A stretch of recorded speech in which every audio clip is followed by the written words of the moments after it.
말씀 보도록 하겠습니다. 말씀은 창세기 12장 1절부터 3절까지의 말씀 보도록 하겠습니다. 창세기 12장 1절부터 3절까지의 말씀입니다.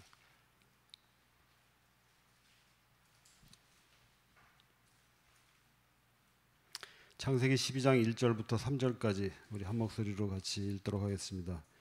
여호와께서 아브라함에게 이르시되 너는 너의 고향과 친척과 아버지의 집을 떠나 내가 네게 보여줄 땅으로 가라. 내가 너로 큰 민족을 이루고 네게 복을 주어 네 이름을 창대하게 하리니 너는 복이 될지라.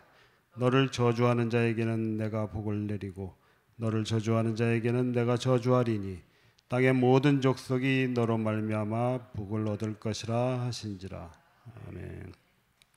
제가 먼저 기도하고 말씀 나누도록 하겠습니다.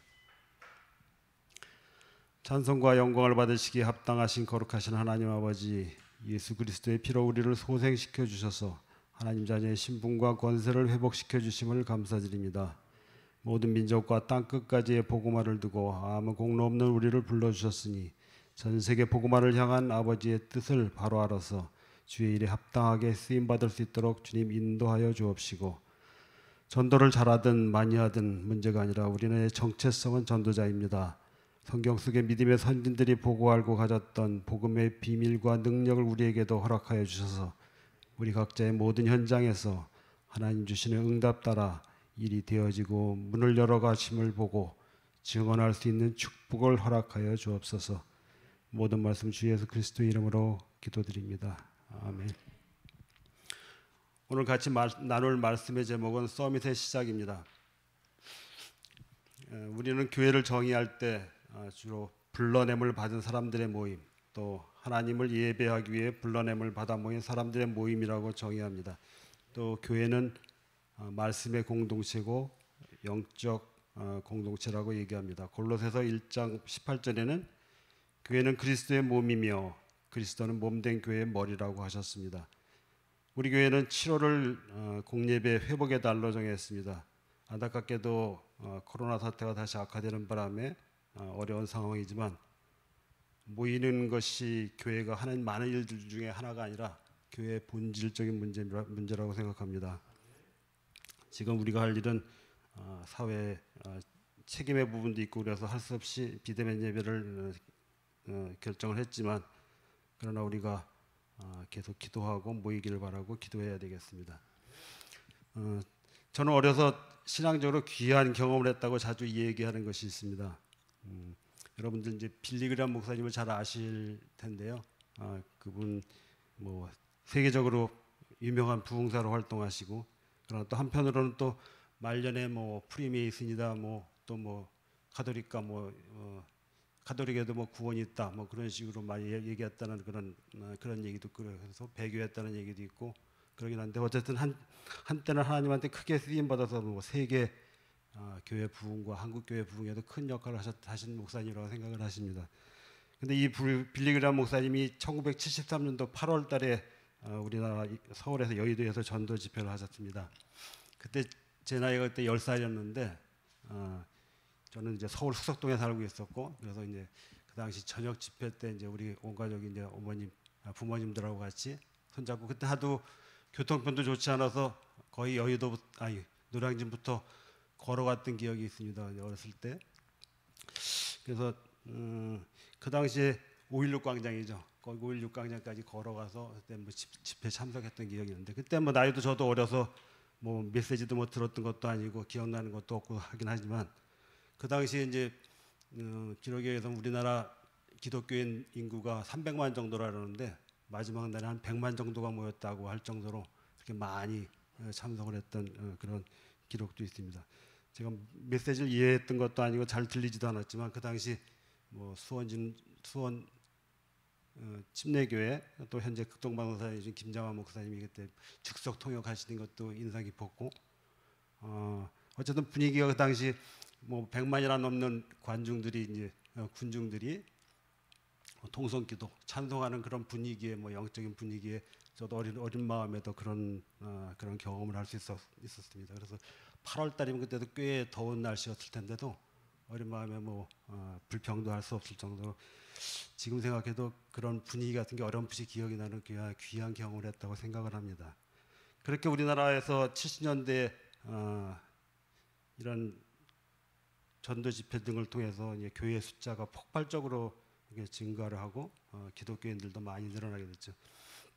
현재 우리나라의 이제 교회의 숫자가 편의점 숫자보다도 많다는 그런 기록도 있다고 합니다.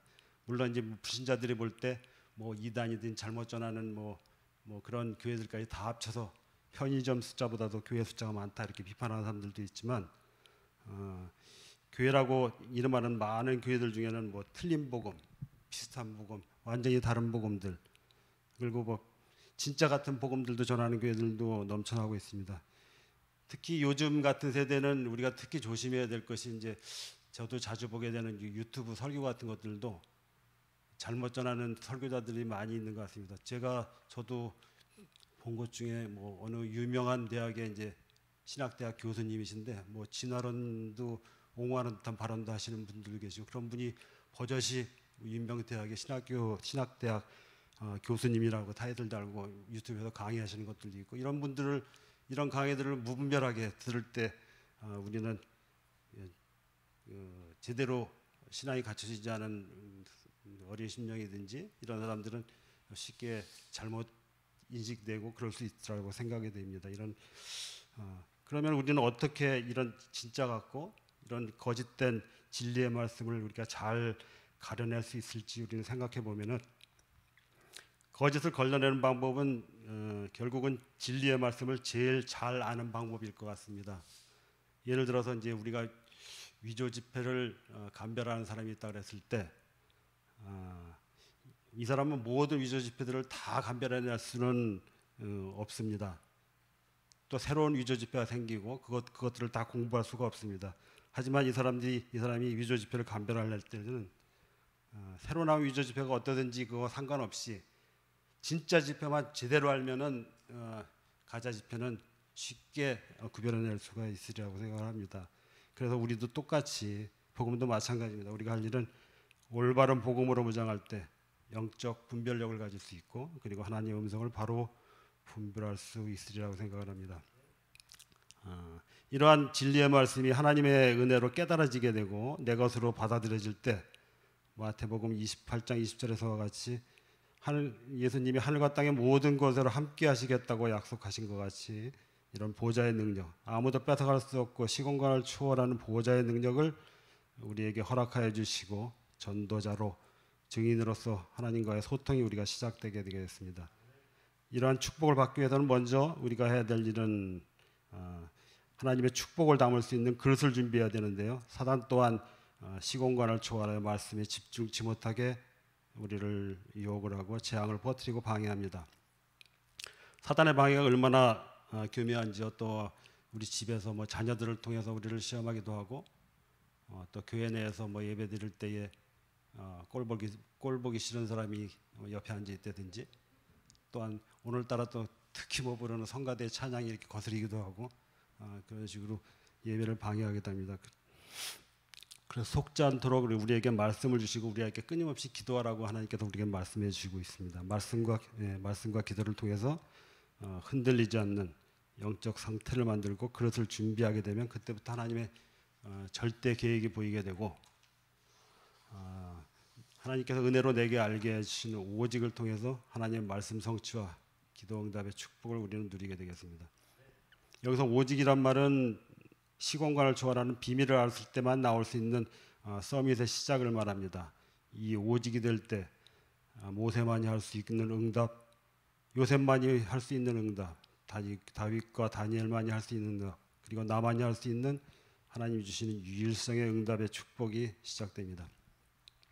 지난주 목사님 강단에서도 말씀하신 것 같이 지난주 또 뭐 오후 예배 때 서기석 선교사님 우리 말씀해 주셨는데 우리 담임 목사님 말씀하실 때 선교 현장에 직접 가보게 되면은 내가 받은 복이 얼마나 소중한지 알게 된다고 하셨는데 하나님이 기뻐하시는 선교 현장의 제일 큰 사역의 열매가 혹시 뭔지 아십니까? 선교 현장의 제일 큰 사역의 열매는 사역자 자신의 변화라고 합니다. 누구보다도 우리 각자의 모든 사역의 현장은 나를 통한 하나님의 유일한 응답 성취의 현장입니다. 이 축복을 깨닫고 누리는 우리 모두 되기를 기도합니다. 먼저 결론입니다. 하나님께서는 우리에게 시공간을 초월하는 하늘 보좌의 축복을 주시려고 합니다. 이를 위해서 우리는 하나님의 절대 계획을 볼 수 있는 흔들리지 않는 영적 상태를 만들어야 합니다. 우리를 보내신 모든 현장은 세계화의 현장이요 보호자의 현장입니다. 또한 우리를 삼중직의 대사로 237의 치료자로 파수꾼으로 삼으시고 서밋의 시작을 시작하게 하십니다. 이렇게 사용하시기 위해서 이전의 나보다 발전된 내가 아니고 이전의 나에서 변형된 내가 아닌 전혀 새로운 피조물로 우리를 재창조시키셨습니다. 이 언약과 살고 죽는 것을 초월하는 오직의 결론을 가진 재창조된 새로운 피조물로 새로운 서밋의 시작이 우리 각자의 현장에서 오늘부터 시작되게 되기를 기도합니다. 기도하도록 하겠습니다. 우리의 모든 문제를 십자가에서 다 끝내셨기에 자녀된 우리에게 더 이상 문제가 될 수는 없습니다. 문제를 만났을 때 보이는 문제에 집착하지 말고 이 문제를 통해서 내게 어떤 말씀을 하시려는지 어떤 계획을 가지고 계신지 그 음성에 귀 기울여서 하나님의 계획을 찾을 수 있도록 성령께서 마음과 생각을 주장 인도하여 주옵소서. 우리에게 허락하여 알게 하신 복음의 비밀, 복음의 능력으로 내게 꼭 필요한 하나님의 언약을 붙잡고 재창조되어서 시대를 살리는 그릇으로 준비되도록 주님 인도하여 주옵소서.